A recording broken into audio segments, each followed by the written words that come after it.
Hey guys, welcome back to my channel. I'm Sonnet, the owner and creator behind Sonnet's Garden Blooms, and today is day 7 of the 25 days of Thriftmas. So the last 2 episodes, I took you guys to the Goodwill Bins and you came along picking with me. And then I showed you yesterday what I found at the bins. And now today I am taking the print that I rescued. I absolutely loved it. I thought it was beautiful and I love the colors. So I want to include it in my decor of my studio. And today I'm bringing you along as I rescue that and make it beautiful again. Here is a close-up of the print that I picked up out of the bins.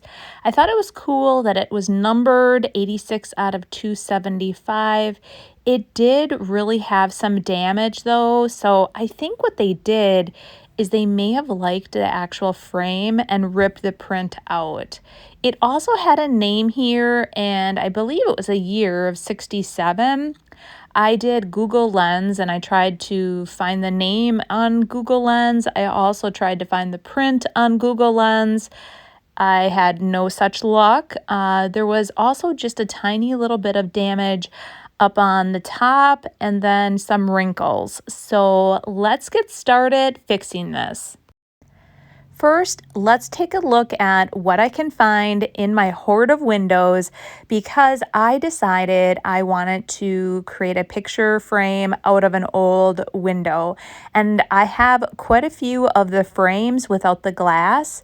So alongside my garage, I have my beautiful little door. It opens up and it hides my hoard and stash of all my windows. And I knew I had a few of these frames on top. I'm going to pick one that's going to fit the actual picture and we're going to take it apart. This one looks like it's a pretty good fit.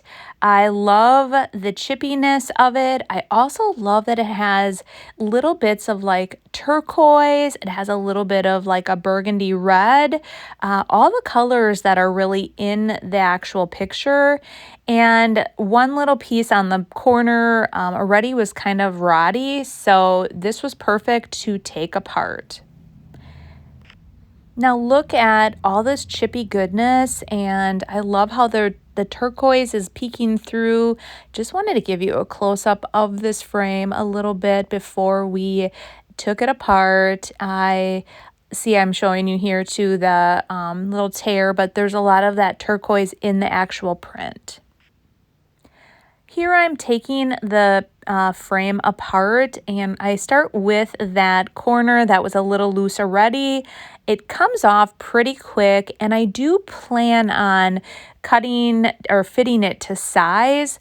There is a little piece from the actual window to, the locking mechanism. Took that off as well and then just completely disassembled because what we're going to do is we're going to lay the print down and we are going to then create a new frame that is the actual size of the print. Now, I want to create a backing board for the print itself because I'm going to take, I was going to actually use liquid patina, but the actual paper this is on is so thick that I ended up using Mod Podge to hold it in place. So I had this scrap piece of wood in my garage and it was basically perfect size one way but not the other. So what I'm doing is I'm just drawing a line where I need to cut with my jigsaw, and once I cut that out, we are going to then be able to adhere the print to that piece of wood. Now I'm just taking my jigsaw and I have just basically cut right along that line, and I'm going to do that for both sides. So in one of my previous videos, I mentioned having or using my jigsaw a lot, and I do it for like real quick fixes like this. It has a really decent line. I mean, it's not perfectly straight because I'm doing it by hand, but this is going to be hidden also from from the frame I'm creating out of the window. Now that it's all cut, I am taking my pieces of the frame and we're going to figure out where what we need to cut, what we need to trim, and I am lining everything up. And first off, I am going to cut these edges, the side pieces, because I want the side pieces to fit into the two long pieces, or the top and the bottom. What I also discovered or thought of is that there was just a little strip on each of those, the top and the bottom, and I actually had to take my jigsaw and just cut out a slight notch so that the sides fit into it. Now what we're going to do is we are going to lay the print down, and I want to make sure that it's all going to be kind of figure out where I actually want it, and how much I really need to cut off the sides. So I just really try to flatten that piece out. I lay the top on, I lay the bottom on, and then I'm going to measure both sides, and we're going to cut those pieces, and then we're going to take my brad nailer, and we are going to nail that whole frame together. So I have it lined up exactly how I want it. I take a pencil and I mark on each of them. I kind of eyeball it up and mark exactly where I'm going to cut with my miter saw.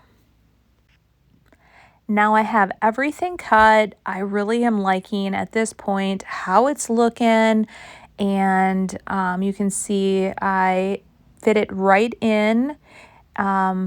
The sides right there, I fit nicely in there. It's really looking good. I'm loving it. So let's nail this together. So the brad nailer was on my top 25 of my favorite tools, and it's really as easy as putting some brad nails in it, and I just line this all up and I start nailing. Now, this was a little bit difficult to get on camera just because that top was not completely level, but I am definitely trying to show you. I hold it and my arm's in the way apparently here, but I just hold it and I make sure that my fingers are nowhere near any of the brad nail, like where the brad nail is going to go in. And I just hold the other two pieces and I nail it right in. It gives a really nice snug fit, and I do that to each corner.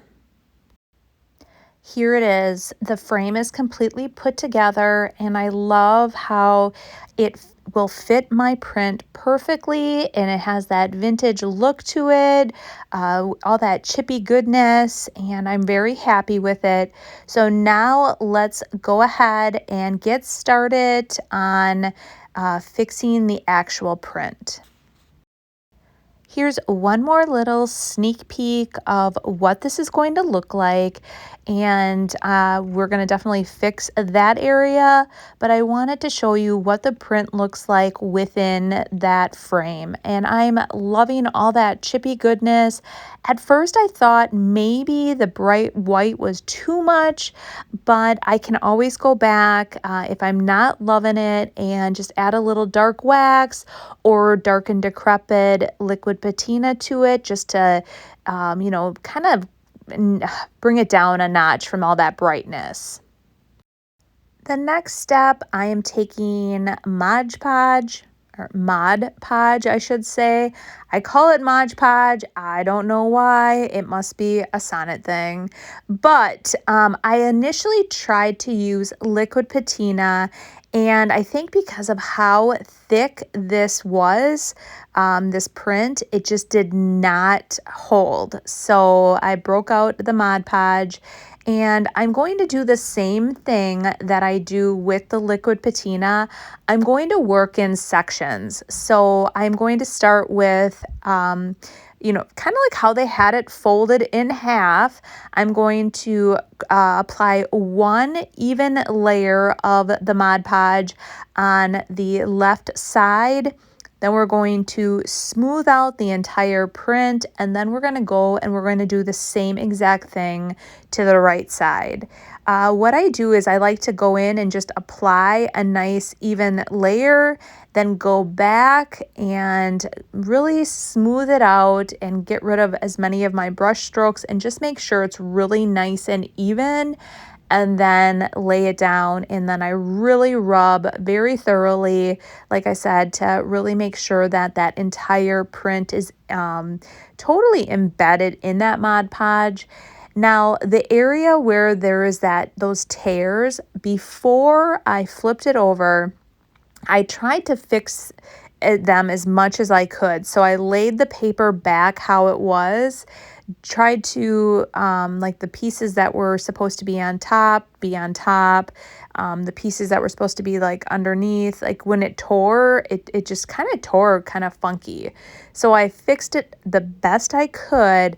And then when I laid it back, I really took my finger and tried to like get it in there into the Mod Podge just so it completely sealed that in place. So here it is and what it looks like so far, and I am really loving it, but you can still see like those where the tears were. And so I came up with an idea that, I'm going to embrace some of the folds and the creases, but I want to, where those tears were, I want to just add a little bit of the liquid patina, dark and decrepit liquid patina. And that's what I've done. And now it really blends that area. I thought about trying to do it where the creases were, but I thought, no, I'm just going to embrace that. But this is what I'm talking about, the dark and decrepit liquid patina. And it really blended that area. Now let's attach the frame. I take the frame, I set it on top. I want to really line it all up, make sure it's exactly how I want it, flip it over, then I take my brad nailer and I just go around and apply brad nails all the way around to hold that print in place. I love how this looks, and I think it's great that, I was able to take something that probably would have just been thrown out and, refurbished it, rescued it, and I'm going to be able to use it in my studio. I love rescuing things that hold so much character like this beautiful print did.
Well, I hope you enjoyed today's video. I had so much fun rescuing that beautiful print.